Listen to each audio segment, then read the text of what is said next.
Bonsoir tout le monde. Ben, un peu comme vous, hein, je suis plus ou moins déboussolé. Alors, par ce que j'ai entendu par la nouvelle. Vous tous, vous savez aujourd'hui, voilà, bientôt 48 heures ou plus de 72 heures que tout le monde parle de l'IEP Limal. D'accord? Alors, c'est un groupe que, j'avoue, il y a 2 ans, deux amis, un qui vit au Canada et l'autre qui vit à Paris, m'avaient approché pour me dire que oui, c'était un bon investissement.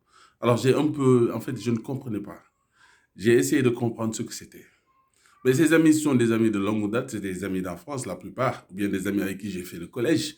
Cependant, ça faisait tilt dans ma tête.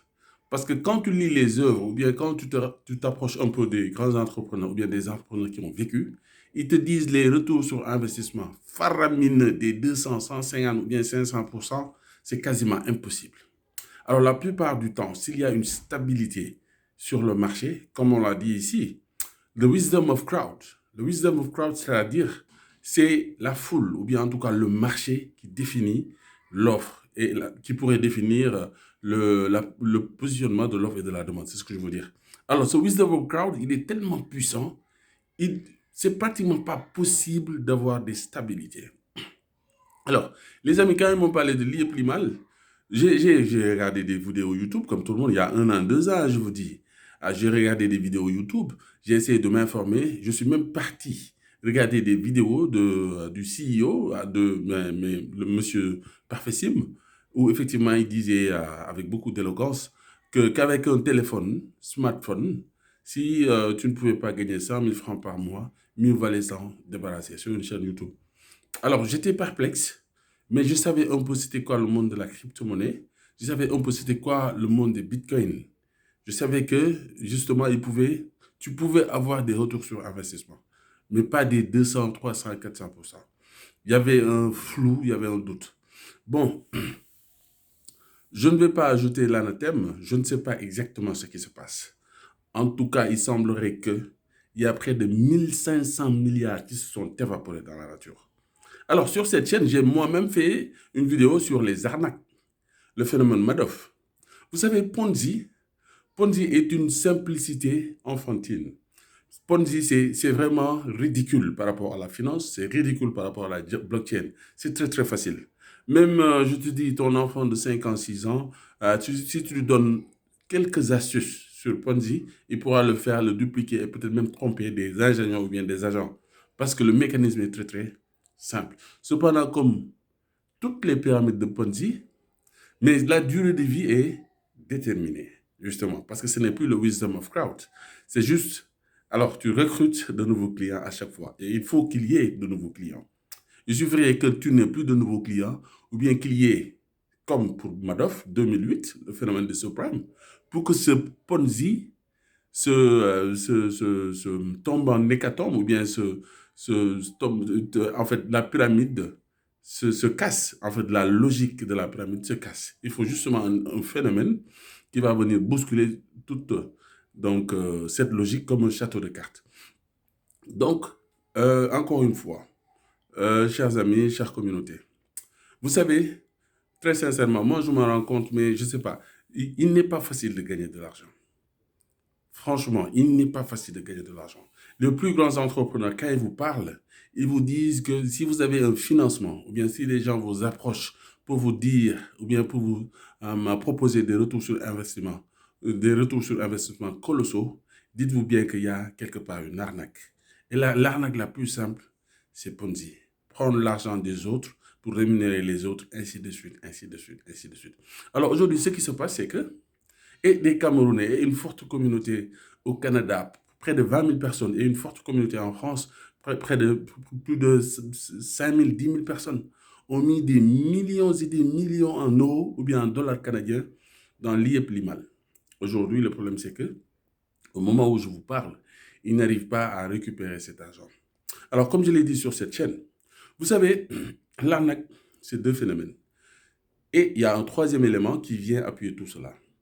Là, pour qu'il y ait arnaque, il faut qu'il y ait un mystificateur. Vous savez, les bitcoins, et je l'ai dit ici, j'en ai un peu parlé, que c'était un bijou. C'était une idée très, très géniale. Mais justement, les arnaqueurs, même s'ils ne comprennent pas le phénomène, profitent de la naïveté ou bien de l'incompréhension ou de l'ignorance de certains pour en faire un business.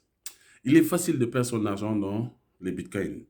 Alors, beaucoup ont investi parce qu'ils pensaient comprendre ou bien ils faisaient confiance au CEO Parfaisim.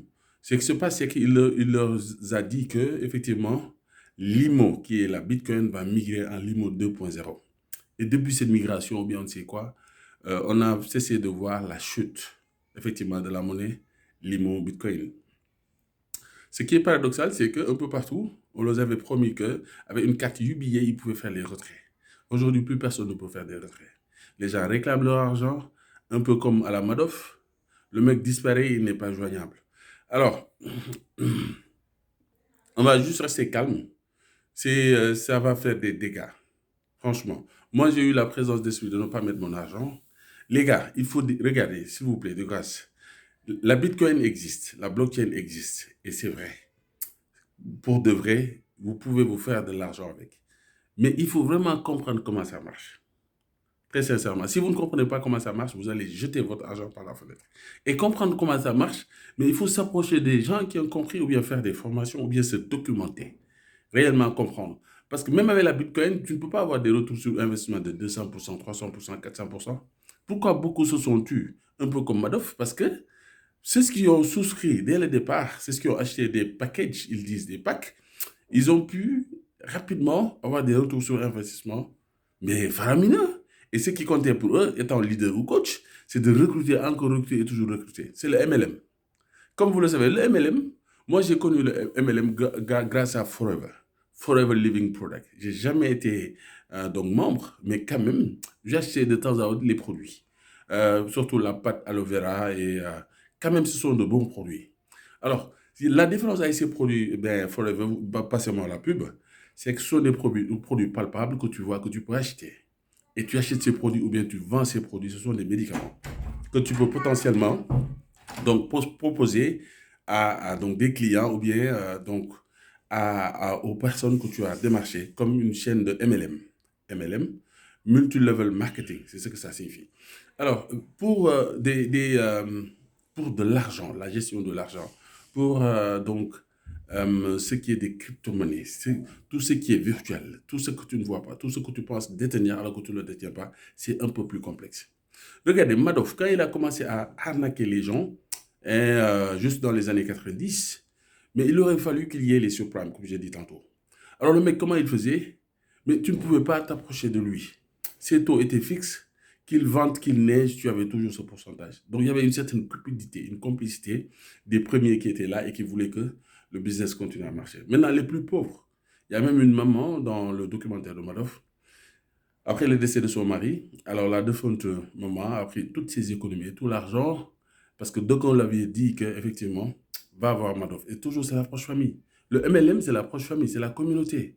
Ponzi, Charles Ponzi, en 1920. Justement, Ponzi, c'est grâce à lui c'est lui le patronyme de ce phénomène. Ponzi, et certainement si on fouille dans l'histoire, vous savez, l'histoire se répète. Ponzi l'a fait en 1920. Quand il le faisait, justement, il s'est adressé à sa communauté. C'était les Italiens. Il a écumé les Italiens pendant X années. Et c'était toujours le même phénomène. Des années plus tard, Madoff l'utilise.